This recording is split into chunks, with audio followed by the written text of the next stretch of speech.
5D art করতে অনেকেরই খুব প্রবলেম হয়। তো এই আর্টটা যদি তোমরা এখান থেকে ভিডিও দেখে শিখে নিতে পারো তাহলে কিন্তু তোমাদের অনেক সুবিধা হবে।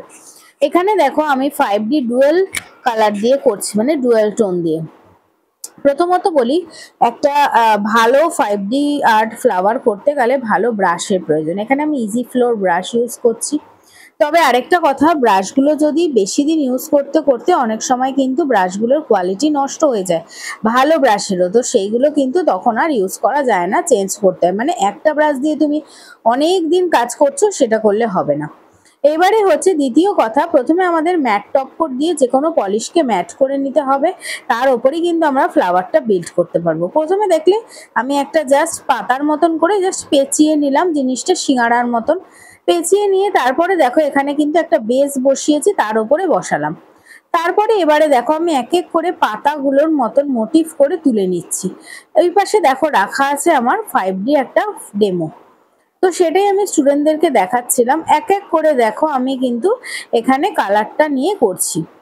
তো দেখো পাতাটা প্রথমে দিয়ে আস্তে করে পেঁচিয়ে দিচ্ছি কিভাবে দেখতেই পাচ্ছ, এবং সাথে কিন্তু নিচে একটু বেস দিয়ে দিচ্ছি, মানে অ্যাক্রিলিক, যাতে জিনিসটা একদম সিল হয়ে যায়। এই অ্যাক্রিলিক কিন্তু ক্লায়েন্ট, তোমরা বলবে অনেকেই ক্লায়েন্ট করতে চায় না, বাট ক্লায়েন্টের ওপর ডিপেন্ড করে আমরা সবসময় কিন্তু কাজ করি না। আমাদের কিন্তু নেল আর্টিস্টদেরও অনেক রকম কিন্তু এক্সট্রা ডিজাইন করতে লাগে, যেগুলো আমাদের ক্লাসের ক্ষেত্রে খুবই কাজে লাগে।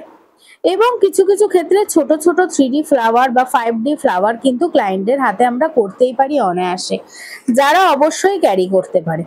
ওই যে বলে না, ক্যারি করাটা সবার আগে। সবাই কিন্তু সবকিছু ক্যারি করতে পারে না, কেউ কেউ খুব শর্ট ড্রেস ক্যারি করে, কেউ কেউ আবার লং ড্রেস ক্যারি করে, তো এক একজনের ওপর ডিপেন্ড করে। সেই রকম ক্ষেত্রেই যদি নেলের কথায় আসা যায় তাহলে কিন্তু কেউ কেউ একদম সিম্পল পছন্দ করে, কেউ কেউ খুব ডার্ক কালার পছন্দ করে, আবার কেউ কেউ কিন্তু অনেক রকমের জিনিস পছন্দ করে নিজেদের নেলে করতে। তো এখানে দেখো এইরকম ছোট সাইজ, মানে এখন যে সাইজটা রয়েছে এইরকম ছোট কিন্তু আমরা 5D ফ্লাওয়ার ক্লায়েন্টের হাতে কিন্তু করতে পারি। তবে কোনোভাবেই কিন্তু এইটা তোমরা ভেবো না কোনোভাবে চুলে লাগতে পারে বা কোনোভাবে উঠে যেতে পারে। যে কোনো কিছুরই কিন্তু যেমন করলে মেনটেনেন্স কিন্তু অবশ্যই থাকে। যেমন আমরা নেলস করতে গেলে সবসময় বলে দিই যে খুব বেশি গরম জলে হাত দেওয়া যাবে না, একটু সাবধানে রাখতে হবে, তবে আবার একদমই যে খুব রেস্ট্রিকশন থাকে তাও কিন্তু নয়। এখানে দেখো ফুলগুলো হয়ে যাচ্ছে, আগের মতন অতটা বড় করিনি, একটু ছোটর মধ্যে ফ্লাওয়ারটা দেখালাম। এরপরে দেখো এখানে পাতাও করছি, সেটাও কিন্তু আমাকে 5Dতেই করতে হবে। তো দেখো এখানে আস্তে আস্তে আমি তুলে নিচ্ছি। তো ক্লায়েন্টের হাতে কিন্তু আমরা এই ধরনের করতে পারি, এবং যারা স্পেশালি এঙ্গেজমেন্ট ক্লায়েন্ট, ব্রাইড যেসব ক্লায়েন্টরা থাকে তারা কিন্তু এই ধরনের রোজ হাতে করলে ভীষণই সুন্দর লাগে।